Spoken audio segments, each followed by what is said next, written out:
2024లో TDP ఓడిపోతది. Junior NTR వచ్చి దాన్ని తీసేసుకొని మళ్ళీ దాన్ని ముందుకు తీసుకెళ్తాడు. పగటకల్లా కనొద్దు. 2024న 135, 150 సీట్లతో టీడీపీ జనసేన గెలుస్తుంది. డిపాజిట్లు గల్లంత అయిపోతున్నారు. 80-90 సీట్లు డిపాజిట్లు గల్లంత అయిపోతున్నారు. జగన్మోహన్ రెడ్డి గారిని కాసుకోమనండి. షర్మిలా పార్టీ వచ్చింది, షర్మిలా కాంగ్రెస్ పార్టీ వచ్చింది. ఉన్న 16%, 15% వాళ్ళు లాక్కుపోతారు.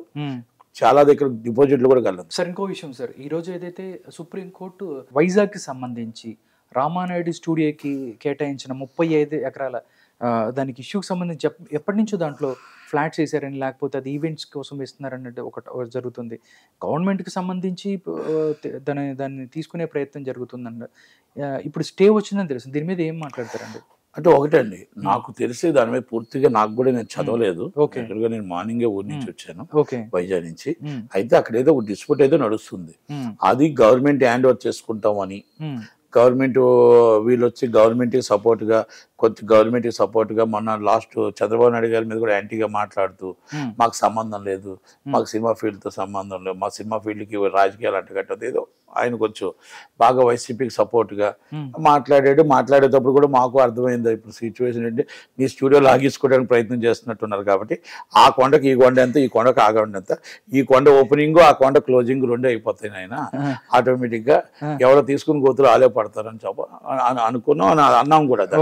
సురేష్ బాబు గారు ఏదో ఆయన సపోర్ట్ చేసినది మాత్రాన కొండ ఏం వదలరు, ఆ కొండ ఈ కొండ వచ్చి ఇల్లు, ఆ కొండ ఆఫీసు రెండు అయిపోతాయి, నో డౌట్ అనుకున్నాం. కొండలు మింగైపోతున్నారు, అయిపోయింది ఆల్రెడీ మింగేశారు, అయిపోయింది. విశాఖపట్నంకి ఇప్పుడు మళ్ళీ ఇంకొకరు వచ్చారు. దాని మీద వాళ్ళు కోర్టుకి వెళ్ళి ఉంటారు. యాక్చువల్ గా ఏంటంటే కోర్టుకి వెళ్ళి ఉండొచ్చు, కోర్టుకి ఇంకా ఆర్గ్యుమెంట్స్ జరగలేదు, స్టే ఇచ్చారు, నోటీస్ ఇచ్చారు. అయితే దాంట్లో ఏంటంటే మనకి 2003లోనే జియో ఇచ్చేటప్పుడు ఏముంటుందంటే, జియోలో నాట్ ఓన్లీ సురేష్ బాబు ఎవరికి ఇచ్చినా కానీ గవర్నమెంట్ బయట వాళ్ళకి ఇచ్చినా కూడా జియో ఏముంటుందంటే, జియోలో ఇంత టైం అని పెడతారు. ఈ టైం లోపల ఈ స్థలాన్ని పలానా దానికి మీరు దేనికి అప్లికేషన్ పెట్టామో దానికి ఉపయోగించుకోవాలి. అది సినీ పరిశ్రమంగా ఇంకోట ఏ పరిశ్రమ మనం పెడితే అప్లికేషన్ దానికి ఉపయోగించి దానికి ఎంప్లాయ్మెంట్ ఎంతమంది ఇస్తానని మనం చెప్పామో అక్కడ లోకల్ ఎంప్లాయ్మెంట్ ఇవ్వాలి. లోకల్ ఎంప్లాయ్మెంట్ 70 లోకల్, 30 బయట వాళ్ళని, అలా కొంత జీవోల మీద మొత్తం అన్ని పొందుపరుచుంటాయి. ఆ జీవోలో ఎట్టి పరిస్థితుల్లో ఈ జీవోని కానీ మీరు అతిగమించి ఏ ఒక్కటి కూడా జరిగినా ఎనీ టైం ఎప్పుడైనా ఈ ల్యాండ్ని మేము మళ్ళీ రివోక్ చేసుకోవడానికి మాకు ఒక ఛాన్స్ ఉంటుంది. జీవోని క్యాన్సిల్ చేయడానికి అధికారం ఉంటుంది, జీవోని క్యాన్సిల్ చేసే రైట్ మాకు ఉంటుంది అనేది దాంట్లో పొందుపరిచి ఉంటుంది. ఇది ఇప్పుడే కాదు, గత ఏ జీవోలో కూడా ఉంటుంది అది. అయితే అలా ఆ జీవోలోని నాకు తెలిసి ఆ జియోలోని ఈయన ఆల్రెడీ స్టూడియో కట్టారు రామానాయుడు గారు. ఆయన చనిపోయిన తర్వాత ఈయన అన్ని ప్రైవేట్ పరం చేసేసాడు. అది అక్కడ మోడీ గారు ప్రైవేట్ పరం చేస్తున్నట్టు ఈయన అన్ని ప్రైవేట్ పరం చేసేసాడు. అన్ని ఆస్తులన్నీ కూడా సినిమా ఫీల్డ్ అన్ని డైవర్ట్ అయిపోయి ఈవెంట్స్, కళ్యాణ మండపం, పెళ్లిళ్ళకి వాటికి కూడా మొదలు పెట్టాడు.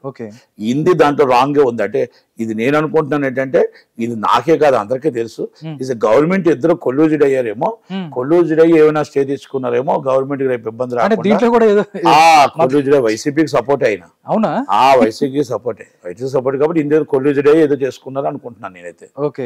కొల్యూజిడ్ ఇద్దరు ఉన్నాం. ఇప్పుడు ఆ కొండ ఈయన మింగేశాడు, ఇంకో కొండ ఒకరు మింగారు.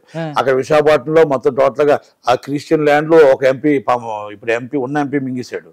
దానికి పర్మిషన్ ఇచ్చింది ఎవరు అంటే, ఇప్పుడు రాబోయే ఎంపీ భర్త గారు బొత్స సత్యనారాయణ గారు దానికి పర్మిషన్ ఇచ్చారు. మున్సిపల్ కార్పొరేషన్ మినిస్టర్ ఆయన వచ్చి, బొత్స సత్యనారాయణ గారు వచ్చి ఎంబీబీ సత్యనారాయణ గారు పర్మిషన్ ఇచ్చారు. సుప్రీంకోర్టులో ఉంది క్రిస్టియన్ ల్యాండ్ అన్ని తెలుసు ఆయనకి. దానికి వచ్చి పర్మిషన్ ఇచ్చింది ఆయన, మున్సిపల్ మినిస్టర్ గారు. అయితే ఆయన ఆయంలో ఇచ్చారు. ఇప్పుడు మళ్ళీ మిస్సెస్ వస్తుంది, ఉన్న ల్యాండ్లు మొత్తం కనుక ఏముండదు. మొత్తం టోటల్ విశాఖపట్నం అన్యాక్రాంతం అయిపోయే పరిస్థితి దగ్గరికి వచ్చి ఆల్రెడీ విజయనగరం అయిపోయింది, ఆల్రెడీ విశాఖపట్నం వచ్చేసింది.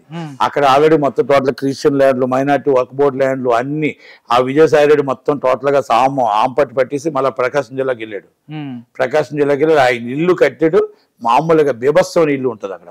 ఓకే. అలాగా దస్పాల ల్యాండ్స్ ఉంటాయి, ఆ రాజుల ల్యాండ్స్ చాలా చాలా అన్యాక్రాంతం అయిపోయాయి. అలాగే ఇప్పుడు వైవి సుబ్బారెడ్డి గారు వచ్చారు, ఒక రెడ్డి వెళ్ళాడు ఇంకో రెడ్డి వచ్చాడు, అంత తేడా, అంతకని ఇంకేముండదు. ఒక రెడ్డి వెళ్ళి ఇంకో రెడ్డి వచ్చాడు. కనుక ఆటోమేటిక్ గా ఇప్పుడు నెక్స్ట్ గవర్నమెంట్ అనుకోకుండా కానీ జగన్మోహన్ రెడ్డి గారి గవర్నమెంట్ వచ్చింది అంటే విశాఖపట్నంలో దాంట్లో మనం మొన్నటి దాకా కడప జిల్లా నుంచి వస్తారు, కడప జిల్లా నుంచి ఎవరు రావాలి, అక్కడ ఆల్రెడీ పాతికిపోయారు. టోటల్ గా విశాఖపట్నం మనం రాసేసుకోవచ్చు, చేయాల్సినంత టైం కూడా ఉండదు, ఆలో చేసేసుకుంటున్నారు. ఆటోమేటిక్ ఉన్న ల్యాండ్లు కాస్త కోస్తా ఉన్నాయి, అది దేవుడి మాన్యం, ఆ ల్యాండ్లు ఈ ల్యాండ్లు ఒక బోర్డు ల్యాండ్లు, ఆ ఏడాదికొండలో ఒక బోర్డు ల్యాండ్ ఉంది, ఆ ఒక బోర్డు ల్యాండ్ ఏమైందో తెలియట్లేదు ఏడాదికొండ కింద. అలాగే మైనారిటీస్ ల్యాండ్స్, క్రిస్టియన్ ల్యాండ్స్ ఉన్నాయి, బాప్టిస్ట్ చర్చ్ ల్యాండ్స్ ఉన్నాయి, ఆ ల్యాండ్స్ ఏమయ్యో తెలియదు, ఈ ల్యాండ్స్ ఏమయ్యో మాన్యం దేవుడి మాన్యం మనసా ల్యాండ్స్ ఉన్నాయి, ఈ ల్యాండ్స్ అన్ని కూడా ఏమయ్యో తెలియట్లేదు. కనుక ఇక్కడ ఇప్పుడు ఏంటంటే ఒక అరాచక పాలన, జగన్మోహన్ రెడ్డి గారు ఒక అరాచక పాలన. వీళ్ళు ఎమ్మెల్యేలాగా ఎందుకు గెలరు, ఎంపీగా ఎందుకు గెలరు అంటున్నాం అంటే, వీళ్ళు గెలిస్తే మన ఉన్న ఇల్లులు కూడా లాగేసుకుంటారు, ఇంట్లో వాళ్ళు కూర్చొని మనం తోసేస్తారు బయటికి. కోర్ట్ ఆర్డర్స్ కూడా బేఖాతరు చేస్తున్నారు ఆఫీసర్స్, కోర్ట్ ఆర్డర్స్ కూడా పట్టించుకోవట్లేదు. కంటెంప్ట్ ఆఫ్ కోర్టులు వేసినా కూడా pending is so many courts and pending is contempt of courts. Court orders కూడా పట్టించుకోవట్లేదు ఈ మన ఆఫీసర్స్.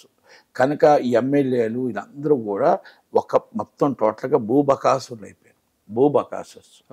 అది ఇక మొత్తం టోటల్గా ఎక్కడ రోడ్లు బాగలేవు, ఎక్కడ ఏ బిల్స్ రావట్లేదు, పంచాయతీల్లో డబ్బులు లేవు, బయటకు వచ్చే డబ్బు లంచ రూపంలో వచ్చే డబ్బు వేరు, కాగితం రూపంలో మామూలుగా మనకి గవర్నమెంట్కి వచ్చే డబ్బు తక్కువ. లంచం రూపంలో 10 లక్షలు వచ్చింది అనుకోండి, ఇవాళ గవర్నమెంట్కి 1 లక్ష వస్తుంది, 90% వైట్ క్యాష్ రూపంలో వెళ్ళిపోతుంది. అది లెక్కర్లో మీరు అదే జరుగుతుంది అన్ని దాంట్లో నాట్ ఓన్లీ నేను అన్ని దగ్గర చెప్తాను, ప్రతి దాంట్లో ఇదే జరుగుతుంది. అయితే ఈ విషయాన్ని జగన్మోహన్ రెడ్డి గారికి తెలియగా జరుగుతుందా, వైఎస్ భారతిరెడ్డి గారికి తెలియకుండా జరుగుతుందా, సజ్జల రామకృష్ణరావు తెలియకుండా జరుగుతుందా అంటే అది కాదని అవుననే చెప్పాల్సిందే, ఇది కాదనే చెప్పాలి. ఎందుకంటే అన్ని అలా కన్సర్న్లో నడుస్తున్నాయి. ఇక్కడ ఎమ్మెల్యేలు అవ్వచ్చు, ఎంపీలు అవ్వచ్చు, ఎవరైనా అవ్వచ్చు, సీఏలు అవ్వచ్చు, డిపార్ట్మెంట్లు అవ్వచ్చు, ఏదైనా అవ్వచ్చు. మేబీ ఈరోజు క్రైమ్ రేట్ ఎంత పెరిగింది, గంజా ఎంత తరలింపు జరుగుతుంది, డ్రగ్స్ మాపే విశాఖపట్నంలో డ్రగ్స్ ఎంత దారుణం అయిపోయింది. ఇవన్నీ మీరు ఒక్కటి కాదండి, ప్రతి విషయంలోనే మనం ఫెయిల్యూర్ అయ్యాం ఆంధ్రప్రదేశ్లో. రాజధాని లేని గవర్నమెంట్ ఏదైనా ఉందంటే అది ఆంధ్రప్రదేశ్. రాజధాని ఒకప్పుడు చంద్రబాబు నాయుడు గారు రాజధాని ఎక్కడంటే అమరావతి చెప్పారు, ఇప్పుడు రాజధాని ఎక్కడంటే వాళ్ళు ఆటోమేటిక్గా ఆలోచించుకోవాలి, రాజధాని కర్నూలా, అమరావతి, విశాఖపట్నం. డబ్బులు లేని పరిస్థితుల్లో, కష్టాలున్న పరిస్థితుల్లో ప్రత్యేక ఫ్లైట్ అవసరం అండి, ప్రత్యేక ఫ్లైట్స్ అవసరమా? మనం ఫస్ట్ సీఎం కాకముందు భూమి నుంచి వెళ్ళాం కదా, మనం సీఎం అయితే ఆకాశం నుంచి ఎందుకు వెళ్ళాలి? అది కదండి, సీఎం అవ్వకముందు భూమి నుంచి వెళ్ళాం కదా, పాదయాత్ర చేసుకుంటూ వెళ్ళాం కదా, మరి సీఎం అయిన తర్వాత ఆకాశంలోకి ఎందుకు వెళ్ళాం అంటే మనకి పదవి ఇచ్చింది ప్రజలు. ప్రజల దగ్గరికి వెళ్ళి మళ్ళీ మాట్లాడటానికి ఏంటి మీకు బాధ? ప్రజల దగ్గరికి వెళ్ళి మాట్లాడటానికి మీకేంటి బాధ? అలాగే మనకి ఇచ్చిన ఇంకోటి 500 కోట్లు అక్కడ బిల్డింగ్ అవసరం అండి విశాఖపట్నంలో. ఇప్పుడున్న కష్టాలు నిజంగా మీరు రాజధాని విశాఖపట్నం చెయ్యాలనుకున్నారనుకోండి, 40 గెస్ట్ హౌస్ ఉంది అక్కడ, సో మెనీ ఇస్ ద మొత్తం టోటల్ ప్రాపర్టీస్ ఉన్నాయి. మీరు చీఫ్ మినిస్టర్గా ఏది చేసినా సరే మీరు రాత్రి మీరు మొదలు పెట్టచ్చు. చంద్రబాబు నాయుడు గారు ఇక్కడి నుంచి హైదరాబాద్ నుంచి వెళ్ళిపోయి అప్పటికప్పుడు అద్భుతమైన బిల్డింగ్ కట్టలేదండి, ఆయన ఎవరి దాంట్లోనే అద్దెకుండి అక్కడ కూర్చొని చెట్టు కింద కూర్చొని కట్టాడు, అమరావతిని ప్లాన్ చేశాడు. ఆయన చేసిన తప్పల్లా ఏంటంటే ఇక్కడ మాదాపూర్ తలదలని హైటెక్ సిటీలా కడదాము అని చేసిన తప్పు ఒకటే ఆయన దాంట్లో. ఆ తప్పు చేసి అక్కడికంటే బాగా చేద్దాం, నా ప్రజలకు మంచిగా చేద్దాం అని అనుకునేటప్పటికి central government not supported in central government. అలాగే పోలవరం పూర్తి చేసేద్దామని ఆ మేఘాల మీద పోలవరం పూర్తి చేద్దామని ఆయన ప్రయత్నం చేశాడు, not supported in central government. ప్రతి దాంట్లో స్టీల్ ప్లాంట్ విషయంలో అవ్వచ్చు, ఇంకోటి అవ్వచ్చు, ప్రత్యేక వాదా విషయంలో అవ్వచ్చు, ప్రతి దాంట్లో రాజీ పడుతూ అచ్చేస్తూ ఇచ్చేస్తూ ప్రజల కోసమే ఆలోచించిన వ్యక్తి చంద్రబాబు నాయుడు గారు. ఇప్పుడు ఈయన స్వార్థం కోసం ఆలోచించుకుంటూ, ఈయన కేసుల కోసం ఆలోచించుకుంటూ ఆంధ్రప్రదేశ్ సర్వనాశనం చేసేసారు. ఈరోజు స్టీల్ ప్లాంట్ని మనం ఆపలేకపోయామంటే, ప్రైవేట్ గారిని ఆపలేకపోయామంటే దాన్ని తప్పెవరు? ప్రత్యేకవాద 25 సీట్లు ఇమ్మని 22 సీట్లు ఇచ్చారు. ప్రత్యేకవాద ఏది? ప్రత్యేకవాద అడుగుతూనే ఉంటారు ఇంకా. అడుగుతూనే ఉంటారు. తెలంగాణ వాదం ఎప్పుడైతే అయిపోయినప్పుడల్లా తెలంగాణ వాదం తెస్తారు ఇక్కడ, అలాగే ప్రత్యేక హోదా తెస్తుంటారు అక్కడ. ఓకే, అదే అంటే ఇది కాదండి, మనం ప్రజల్ని నమ్మి మనకు ఓటేస్తారు, వాళ్ళకి ప్రజలకు మనం ఏదైనా చెయ్యాలి. అలాగే చంద్రబాబు నాయుడు గారికి ఒక విజన్ ఉంది, చంద్రబాబు నాయుడు గారికి ఒక ఆలోచన ఉంది, దానికి పవన్ కళ్యాణ్ గారు కలిశారు కాబట్టి రేపు రాష్ట్రంలో డెవలప్ అవ్వాలి. రోడ్స్ అన్యాయకాంతం అయిపోయి, రోడ్స్ చాలా చండాలంగా ఉన్నాయి, రోడ్లు వెళ్తుంటే బళ్ళు రిపేర్లు వచ్చేస్తున్నాయి. ఇంకొకటి మోస్ట్ ఇంపార్టెంట్ కరెంట్ అండి.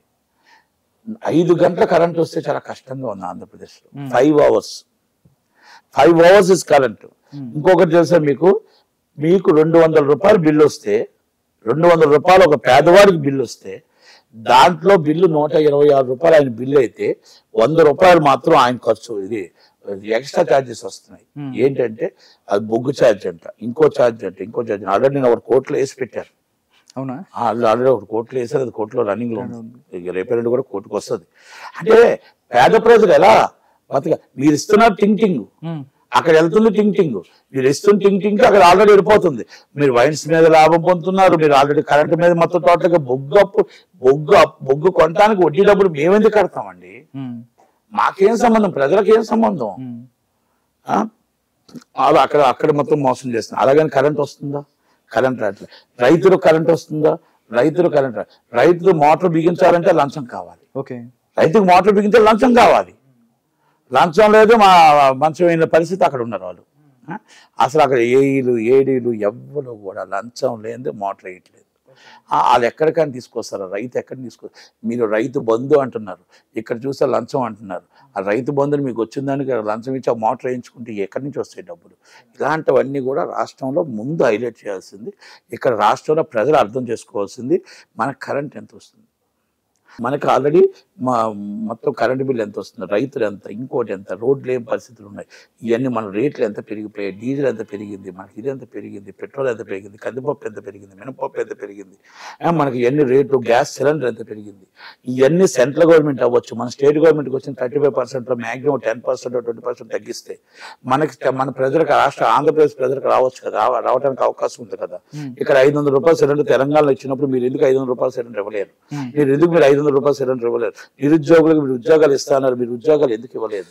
మీరు 13 లక్షల ముందు కోట్లు పెట్టుబడులు వచ్చారు, ఏ పెట్టుబడులు వచ్చాయి, ఎక్కడ వచ్చాయి, ఎలాగొచ్చాయి, ఏ ఉద్యోగాలు ఇచ్చారు, ఎలాగిచ్చారు? భారీ పరిశ్రమలు అమర్నాథ్ గారికి ఉన్న సీట్లు కాస్త పోయాయి. అది కాదు, బోర్డు మొత్తం 13 లక్షల కోట్లు తెచ్చాను అన్నాడు. కోట్ వేసాడు, టై ఎట్టాడు, కోట్ ఎట్టాడు, పోస్ట్ పోయాయి. అది కాదు, కోట్ చూపించాడు. అంటే అదొక చిన్నది, అది జాతకం అంత మనం ఎలా అంటే ఒకటి అది చిన్న ఇది ఉంది, అది కూడా మీకు చెప్తాను, దాన్ని కూడా మీ దాకా రావాలి. అలా ఇప్పుడు మీకు ఆయన విషయంలో కూడా మీకు చెప్పుకొస్తాను. ఇప్పుడు మొత్తం టోటల్గా ఆంధ్రప్రదేశ్ ఏ పరిస్థితికి వచ్చిందంటే ఎంప్లాయ్మెంట్ లేదు, మొత్తం టోటల్గా రేట్లు అద్మారములుగా పెరిగిపోయి, మీరు వేస్తున్న టింగ్ అంటున్నారు. మీరు వేస్తున్న టింగ్ అనేది మా డబ్బు, అది మా ప్రజల డబ్బు, మీరు వేస్తున్నారు. వాలంటీర్స్ని మీరు బెదిరిస్తున్నారు. మీరు ఆల్రెడీ వాలంటీర్స్ని బెదిరిస్తూ సచివాలయ ఉద్యోగులు బెదిరిస్తున్నారు. యాజ్ అ గవర్నమెంట్ ఎంప్లాయీస్, అంటే గవర్నమెంట్కి సర్వీస్ చేసిన ఎంప్లాయీస్ వాళ్ళు. ఇస్ అ ప్రైవేటా నాన్ ప్రైవేటా ఇస్ పక్కన పెట్టేస్తే వాళ్ళకి ఇస్తుంది గవర్నమెంట్, మా ప్రజల సొమ్ముని మీరు ఇస్తున్నారు. ఇది అర్థం చేసుకోవాల్సింది, వాలంటీర్స్ అర్థం చేసుకోవాల్సింది ఏంటంటే వాళ్ళకి చాలా జీతం ఇస్తున్నారు.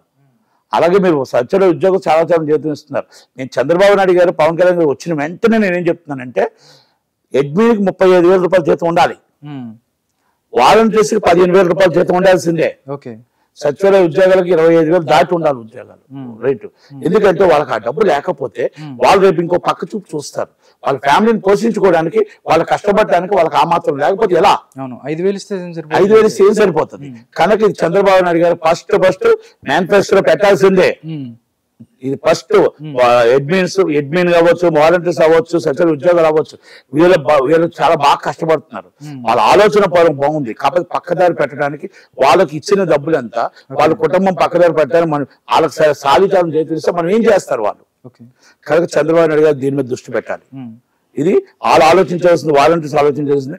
నాట్ ఓన్లీ మీరు వైసీపీ కార్యకర్త, నాట్ ఓన్లీ మీరు వైసీపీ పార్టీ సపోర్ట్ పార్టీ కష్టపడట్లే, is a government servants, is a government salaries ఇస్తున్నాయి, పబ్లిక్ మీకు మనీ సర్వీస్ ఇస్తున్నారు.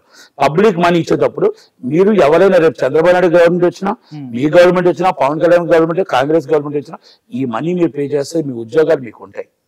దయచేసి నిజాయితీగా మీరు అవుట్పుట్ని మీరు వైసీపీకి ఇవ్వకుండా మీరు గవర్నమెంట్ మీ దగ్గర పెట్టుకొని మీరు నిజాయితీగా కష్టపడండి, మీరు పార్టీ కష్టపడండి. రేపు చంద్రబాబు నాయుడు గారు వచ్చిన తర్వాత మీకు 100% వాలంటీర్స్ వ్యవస్థ ఉంటుంది, సచివాలయ ఉద్యోగులు ఉంటారు, అందరూ ఉంటారు. కానీ 100% నేను అన్నంత కాకపోయినా ఆయన కూడా గవర్నమెంట్ పొజిషన్ చూసి మీకు జీతాలు పెంచదు, పెంచుతారు. ఎట్టి పరిస్థితుల్లో అడ్మిన్స్ గానీ అందరూ కూడా ఒక్కసారి ఆలోచించుకోండి. మీరు గవర్నమెంట్ కి సపోర్ట్ చేయండి, నాట్ ఓన్లీ పార్టీకి కాదు, మీరు గవర్నమెంట్ కి సపోర్ట్ చేయండి. అది గవర్నమెంట్ కి సపోర్ట్ చేసి గవర్నమెంట్ ప్రజల పార్టీ మనిషి కనుక ప్రజలకు మీరు సపోర్ట్ చేయండి. కనుక వాళ్ళ ఒకటి ఇది గురువార గురునాథరావు గారిది, గురువార అమర్నాథ్ గారిది ఆ ఫాదర్ గురువార గురునాథరావు గారిది ఒకటి ఉంది. 85లో ఆయన ఓడిపోయాడు, 89లో ఆయన గెలిచాడు ఎమ్మెల్యేగా. ఫస్ట్ టైం ఎమ్మెల్యేగా గెలిచాడు, ఫస్ట్ టైం మినిస్టర్ అయ్యాడు, సేమ్ అమర్నాథ్ గారి లాగే. అందుకే మీకు అదే చెప్తున్నా, ఫస్ట్ టైం ఎమ్మెల్యేగా గెలిచాడు, ఫస్ట్ టైం జగన్నాథ్ గారి కేబినెట్ లో మినిస్టర్ అయిపోయాడు. మినిస్టర్ అయిపోయిన తర్వాత ఆయన మినిస్టర్ మంచి పేరు, చాలా మంచి పేరు ఆయన, చాలా మంచి నేమ్, అసలు వాళ్ళ వర్కర్ గా మంచి నేమ్. ఈ అమర్నాథ్ వీళ్ళంతా పనికిరారు ఆయన దగ్గర, ఎందుకంటే ఆయన దోనరాజు సత్యనారాయణ గారు గురువు, ఈయనకి గురువారి గురునాథరావు గారికి, ఈ బొత్సకి గురునాథరావు గారు గురువు, బొత్స సత్యనారాయణ. అయితే వీళ్ళంతా ఏమైందంటే ఆ రోజు దోనరాజు సత్యనారాయణ గారు ఉత్తరాంధ్రలో ఒక ఏలేవాడు, ఉత్తరాంధ్రకి ఆయన మంచి పేరు. ఆయనకు కూడా వన్ ఆఫ్ ది శిష్యుడు ఈయన ఈటి విజయలక్ష్మి గారు. ఇప్పుడు మొత్తం టోటల్ గా ఇందులో ఈయన వెళ్తుంది. అయితే ఆయన ఎప్పుడైతే ఎంపీగా ఎమ్మెల్యేగా గెలిచాడో, మినిస్టర్ అయిపోయాడు, జనార్దన్ రెడ్డి గారికి మంచి వాళ్ళ ఫాదర్ ఈటి గుడివాడ అప్పన్న గారు మంచి బాగా పరిచయం వాళ్ళకి జనార్దన్ రెడ్డి గారికి. అయితే వాళ్ళ ఫాదర్ ఎమ్మెల్యే గురువారి గురునాథరావు గారు ఫాదర్ కూడా ఎమ్మెల్యేనే. అంటే అప్పన్న గారు తర్వాత గురునాథరావు గారు తర్వాత అమర్నాథ్. అయితే వాళ్ళ రావణమూర్తి గారు అని వాళ్ళ బ్రదర్ ఉన్నాడు, వాళ్ళ అబ్బాయి కూడా కార్పొరేటర్ ఇప్పుడు. అయితే ఇక్కడ ఏమంటున్నానంటే ఆ రోజు అంటే ఆ జాతకం అలా కలిసి వచ్చిందేమో అని అనుకుంటున్నాను నేనైతే. అంటే అదే నన్ను ఆలోచించి అయ్యో నేను అందరూ మాట్లాడుకున్నాం ఇలాగే వచ్చింది, పాప మీకు కూడా అలాగే అయిందేమో అని. ఎందుకంటే ఆ రోజు ఎమ్మెల్యేగా అయిపోయింది, మినిస్టర్ అయిపోయాడు. మినిస్టర్ అయిపోయిన తర్వాత మళ్ళీ పెందుర్తి నుంచి ఆయన గెలాలి, పెందుర్తి సీట్ అయింది కన్ఫర్మ్ విన్నింగ్. అయితే అప్పుడు దోనరాజు సత్యనారాయణ గారికి ఈయనకి పడక ఈటీ విజయలక్ష్మి గారిని వచ్చి పర్వాడు నియోజకవర్గం చేసి అప్పుడు సీట్స్ అన్ని అప్పుడంతా ఉత్తరాంధ్ర సీట్స్ అంతా ఆయనే ఉండేవాడు. అంటే గురువారి ఓడించాలని ఈటీ విజయలక్ష్మి గారిని ఉత్తరాంధ్ర పర్వాడకి వేసి అక్కడ కొయ్య ప్రసాద్ రెడ్డి గారికి సీట్ లేకుండా చేసి అక్కడ ఈ వన్లో ఉన్న ఈటీ విజయలక్ష్మి గారిని తీసేసిన తర్వాత గురువారి గురునాథరావు గారిని వన్లోకి వేసి, అంటే మా ఏరియా వన్లోకి వేసి పెందుర్తి దోనరాజు శ్రీనివాస్ గారు నించున్నారు. దోనరాజు సత్యనారాయణ గారి అబ్బాయి నించుంటే దోనరాజు శ్రీనివాస్ గారు ఓడిపోయారు. 3000 ఓట్లతో గురువారి గురునాథరావు గారు ఓడిపోయారు. మొత్తం అన్ని వికెట్లు డౌన్. ఈటీ విజయలక్ష్మి గారు ఓడిపోయారు. అక్కడ మానవ ఆంజనేయ సిపిఎంకి వచ్చింది సీట్, ఆయన గెలిచాడు. ఎవరి మీద? దోనరాజు శ్రీనివాస్ గారి మీద. అంటే గెలిచే సీటు గురువారి గురునాథరావు గారు గెలిచే సీటు అక్కడ, ఇక్కడ వన్లో దోనరాజు సత్యనారాయణ గారికి పట్టుంది. అలాగా ఫస్ట్ మినిస్టర్ అయ్యాడు, సెకండ్ వచ్చి first MLA, first minister, second wicket down అయిపోయింది. తర్వాత 2 ఎలక్షన్స్ లో తర్వాత ఎంపీ అనకాపల్లి ఎంపీగా గెలిచాడు ఆయన. 2 years ఉన్నాడు, మళ్ళీ ఆ 2 years చనిపోయాడు ఆయన. అయితే అదే మీకు ఇక్కడ ఒక్కసారి రిపీట్ అవుతుంది చూడండి. గురువారి గురునాథరావు గారు first time MLA, first time minister, first already seat లేదు అని అనుకోవడానికి లేదు ఇక్కడ. ఎక్కడో కాదు, అంటే ఆ జాతకం కరెక్ట్ గా తిరిగేస్తే వాళ్ళ ఫాదర్ జాతకం అయితే ఇంకొక సీట్ రావాలి. ఆ సీట్ వచ్చినా కూడా ఆయనకి వెళ్ళడం. ఇప్పుడు సేమ్ అమర్నాథ్ పరిస్థితి కూడా అంతేనా? అదే అందుకే మీకు అంటున్నాను. ఇది ఇప్పుడు ఇంకొకరు ఎక్కడో సీట్ ఇస్తారు, పెందుర్తి అంటున్నారు, పెందుర్తితో ఇంకొకటి ఇస్తే సీట్ మళ్ళీ సేమ్ వాళ్ళ ఫాదర్ తో రిపీట్ అవుతుంది. అక్కడ ఏం జరిగిందో ఇక్కడ కూడా అదే జరగడానికి అవకాశాలు కనబడుతుంది, అంటే కనబడుతుంది, సిమ్టమ్స్ కనబడుతుంది. అంటే ఇప్పుడు నాకు అమర్నాథ్ గారు ఏ పార్టీలు ఉన్నా ఆయనతో నేను వాళ్ళ నాన్నగారితో నేను పనిచేశాను కాబట్టి నాకు అన్ని తెలుసు కాబట్టి నేను చెప్తున్నాను అంతే. అమర్నాథ్ ఏ పార్టీ చేసినా ఇప్పుడు మా ఇంట్లో మనిషి ఆయన, నేను ఏ పార్టీలో ఉన్నా ఆయన ఏ పార్టీలో ఉన్నా మా ఇంట్లో మనిషి. మాకు అంతా కూడా అంత రిలేషన్షిప్ అవ్వాలి, అందరితో కూడా మాకు బాగా పెద్ద నాన్నగారితో కానీ అందరితో మాకు మంచి రిలేషన్షిప్ ఉంటుంది. చెప్తున్నా కంపారిజన్ దాంట్లో ఇప్పుడు ఆయన టక్కెత్తే టయ్యితే మొత్తం తక్కువ టయ్యిపోయే పదవి ఆల్రెడీ పోస్ట్ పోయాయి. భారీ పరిశ్రమ 13 లక్షల కోట్లు. ఆ 13 లక్షల కోట్లు అంటే ఏ కోట్లు అర్థం కావట్లేదు. 13 లక్షల కోట్లు ఎక్కడివి, ఎలా? అది వివరించగలుగుతారంటే వివరించలేకపోతారు. కోడిగుడ్డు పొదిగింది అని చెప్పారు కదండి, జనాలు అర్థం చేసుకోలేకపోయారు. జగన్మోహన్ రెడ్డి గారు కూడా నాకు నాకు తెలిసి అర్థం చేసుకోలేదు అనుకుంటా ఈయన ఏం చెప్పాడు. అదే చెప్తున్నాను. ఇప్పుడు అవన్నీ కూడా జగన్మోహన్ రెడ్డి ఇవన్నీ ఇప్పుడు అదాని గారు చాలా మంది వచ్చారు. ఇప్పుడు ఆ దాంట్లో వచ్చిన వాళ్ళు జిఎంఆర్ వచ్చారు, అందరూ వచ్చారు, మొత్తం టోటల్ చాలా మంది వచ్చారు. వాళ్ళందరికీ ఎక్కడ ల్యాండ్స్ ఇచ్చారు, మీరు ఎక్కడ జీవోలు పాస్ చేశారు, ఎక్కడ మీకు ఎంప్లాయ్మెంట్ ఎంత ఇస్తున్నారు, ఎప్పుడు పరిశ్రమలు కడుతున్నారు, ఎన్ని రోజుల్లో ఎప్పుడు మీకు ఎప్పుడు వాళ్ళు ఎంప్లాయ్మెంట్ వస్తుంది, ఎప్పుడు పరిశ్రమలు స్టార్ట్ అవుతాయి, ఇవన్నీ కూడా వివరించి ఉంటే ఓకే. ఇవాళ కాకపోతే 2028కి మా విశాఖపట్నం డెవలప్ అవుద్దా, మా రాజమండ్రి డెవలప్ అవుద్దా, మా తిరుపతి డెవలప్ అవుద్దా మేము అనుకునేవాళ్ళం. దానికి మీరు ఏంటంటే మాకు ఇన్ని లక్షల కోట్లు వచ్చి అన్ని లక్షల కోట్లు వచ్చి అని చెప్పడమే తప్ప ఒక పరిశ్రమ కూడా మీరు చెప్పట్లేదు. కనుక ఇక్కడ జగన్మోహన్ రెడ్డి గారి పాలన కరెంట్ లో అద్దానంగా ఉంది, రోడ్లు అద్దానంగా ఉన్నాయి. మీరు ఇచ్చిన టింగ్ తప్ప వెళ్తున్న టింగ్ బోల్డ్ వెళ్ళిపోతుంది. మా జోబీలు ఖాళీ, మా జోబీల్లో చెల్లి గవ్వ ఉండట్లేదు. మీకు అబ్నార్మల్ గా ఛార్జెస్ పెరిగిపోతున్నాయి, ప్రైవేట్ కాలేజీ ఫీజులు పెరిగిపోతున్నాయి, మొత్తం ఛార్జెస్ విపరీతంగా పెరిగిపోతున్నాయి, బ్లాక్ మార్కెటింగ్ ఎక్కువైపోతుంది, దళారులు తినేస్తున్నారు, మధ్యలో మా జీవితాలు నాశనం అయిపోతున్నాయి. కనుక లంచాలకు అధిగమించేశారు, లంచాలు లేనిదే పని లేని పరిస్థితికి వచ్చింది. కనుక ఈ గవర్నమెంట్ ని ఎంత బేగా సాగనంపాలా అనేది ప్రతి ఒక్కరు కూడా వెయిటింగ్ చేస్తూ ఉన్నారు. దాంట్లో ఎట్టి బస్సులో పవన్ కళ్యాణ్ గారు, చంద్రబాబు నాయుడు గారు గవర్నమెంట్ ఫామ్ చేస్తుంది. ఎందుకంటే నేను స్వయంగా వెళ్ళి జిల్లాల్లో వెళ్ళి మాట్లాడి వచ్చినవే నేను చెప్తున్నా. ఏదో నేను ఇక్కడ కూర్చోనా లేకపోతే కూర్చొని ఇవాళ ఉదయమే వచ్చాను వైజాగ్ నుంచి నేను.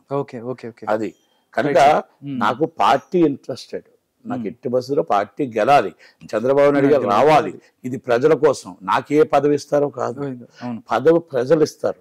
ప్రజల దగ్గరికి ముందు వెళ్ళాలి. మన ప్రజలకు మనం చెప్పగలగాలి.